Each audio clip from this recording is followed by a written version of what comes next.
નમસ્કાર વિદ્યાર્થી મિત્રો, સ્વાધ્યાય 2.2 દાખલા નંબર 4. પહેલા તો અહીંયાથી કોમન કાઢી લઈએ આપણે. 4u કોમન કાઢીએ તો અહીંયા બચે u પ્લસ 4 દુ 8 એટલે 2 બરાબર 0. સેપરેટ બંનેને 0 આપીએ. u બરાબર 0 ના છેદમાં 4, u બરાબર -2. ઉપર 0 એટલે બધું 0. એકને આપણે આલ્ફા કહીએ, બીજાને આપણે બીટા કહીએ. આ બે બહુપદીના શૂન્યો મળી ગયા. હવે એમનો સંબંધ ચકાસવા માટે પેલા આલ્ફા પ્લસ બીટા. આલ્ફા મળી ગયા 0, બીટા મળી ગયા -2. હવે માઇનસ એબીસી ની કિંમત લખવા માટે a બરાબર 4, b બરાબર 8, c નથી અચળ પદ, તો વિદ્યાર્થી મિત્રો આપણે એને 0 લખી દઈશું.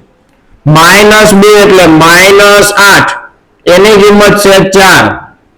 0 પ્લસ માઇનસ માઇનસ 0 -2, 4 દુ ને 8 એટલે આ થઈ ગયા -2.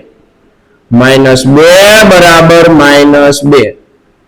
હવે આપણે મેળવીએ આલ્ફા ઇન્ટુ બીટા. c ના છેદમાં a. આલ્ફા મળી ગયા 0, બીટા મળી ગયા -2. c ની કિંમત છે 0, a છે 4. 0 ગુણ્યા -2 એટલે 0, અંશમાં 0 એટલે બધું 0. 0 બરાબર 0. દાખલા નંબર 15 વિદ્યાર્થી મિત્રો બોર્ડમાં પૂછાયેલો દાખલો છે. વેરી વેરી મોસ્ટ આઈએમપી દાખલો છે, ખાસ ધ્યાન રાખજો. વર્ગવાળું પદ છે, વચ્ચેનું પદ નથી અને છેલ્લે અચળ પદ આપેલું છે. તો સૌથી પહેલા એબીસી ની કિંમત લખવા માટે a બરાબર 1, વર્ગની આગળનો સહગુણક, વચ્ચેનું પદ નથી તો તે માટે આપણે સૌથી પહેલા એને આપણે 0 કહીએ. b બરાબર 0 અને c બરાબર -15. ચાલો હવે આને આપણે આ રીતે લખી શકીએ. આને કહેવાય t નો વર્ગ. -15 કોનો વર્ગ છે? કોઈનો નહીં, તો ખબર છે રૂટમાં કોઈ સંખ્યા લખીએ તો એનો વર્ગ તે સંખ્યા પોતે થાય. a સ્ક્વેર b સ્ક્વેર નિત્યસમ પ્રમાણે a -b અને એકવાર +b.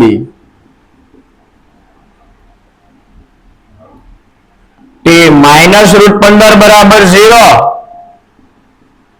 t +√15 બરાબર 0. -√15 પહેલી બાજુ તો +√15, +√15 પહેલી બાજુ તો -√15. એકને આપણે આલ્ફા કહીએ, આલ્ફા બરાબર √15. આ શૂન્ય મળી ગયા આપણને. બીજું શૂન્યને આપણે બીટા કહીએ, બીટા બરાબર -√15. શૂન્યનો સરવાળો આલ્ફા પ્લસ બીટા -b ના છેદમાં a. આલ્ફા મળી ગયા √15, બીટા ±-√15. b ની કિંમત છે 0, -0 છેદમાં a એટલે 1.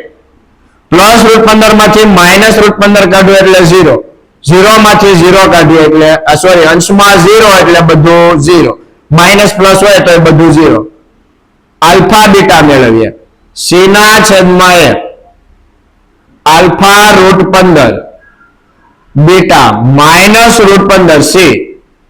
c ની કિંમત છે -15 છેદમાં a, એની કિંમત છે √15 થાય પણ કેવા -15 બરાબર -15. દાખલો એકદમ ઈઝી છે પણ પ્રેક્ટિસ કર્યા વગર વિદ્યાર્થી મિત્રો તમને આવડવાનો નથી. બરાબર પ્રેક્ટિસ કરવાની રહેશે. ચાલો દાખલા નંબર 6. સહગુણકનો સરવાળો 4 તેરી 12. 12 ના એવા ભાગ પાડશું કે બાદબાકી 1 આવશે. 4 તેરી 12. જો ગુણાકાર 12 થાય, બાદબાકી 1 થાય, પણ -1 લાવવાના છે તો મોટા પદની નિશાની માઇનસ.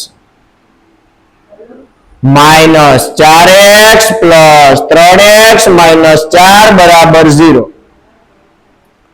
આ બંનેમાંથી x કોમન કાઢીએ તો અહીંયા બચે 3x - 4.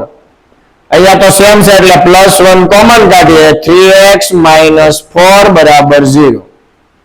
બંનેમાંથી 3x - 4 ને કોમન કાઢીએ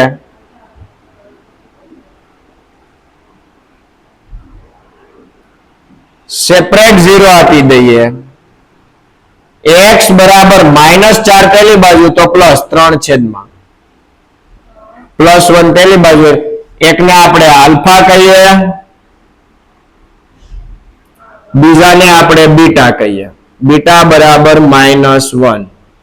ચાલો હવે શૂન્યનો સરવાળો ચકાસીએ. આલ્ફા પ્લસ બીટા માઇનસ બી ના છેદમાં તે પેલા એબીસી ની કિંમત લખી દઈએ. a બરાબર 3, b બરાબર x નો સહગુણક -1 અને c બરાબર અચળ પદ -4. આલ્ફા 4 ના છેદમાં 3, બીટા -1 કાંઈ નથી તો છેદમાં 1, માઇનસ બી -1 છેદમાં a3. ક્રોસ ગુણાકાર કરીએ. 4 એકા 4 પ્લસ માઇનસ માઇનસ 3 એકા 3 નીચે 3 એકા 3 માઇનસ માઇનસ પ્લસ એટલે 1/3. અહીંયા પણ 1/3 બરાબર 1/3. હવે મેળવીએ વિદ્યાર્થી મિત્રો આલ્ફા ઇન્ટુ બીટા. સી ના છેદમાં એ, આલ્ફા છે 4/3, બીટા છે -1, સી -4 એની કિંમત છે 3. આ એ બી અને સી પ્રમાણે 4 એકા 4 માઇનસ છેદમાં 3 બરાબર -4/3. આ બે માર્ક્સ ના દાખલા છે વિદ્યાર્થી મિત્રો. સ્ટાન્ડર્ડ મેથ્સ હોય કે બેઝિક મેથ્સ હોય બોર્ડના પેપરમાં પૂછાઈ શકે છે. તમે પણ પ્રેક્ટિસ કરજો. અહીંયા સ્વાધ્યાય 2.2 પ્રશ્ન 1 આપણો સંપૂર્ણ પૂર્ણ થાય છે. નેક્સ્ટ લેક્ચરમાં આપણે ગણતરી કરશું પ્રશ્ન નંબર 2. તે પહેલા માય એજ્યુકેશન યુટ્યુબ ચેનલને લાઈક, શેર અને સબસ્ક્રાઇબ જરૂરથી કરો. Thank you.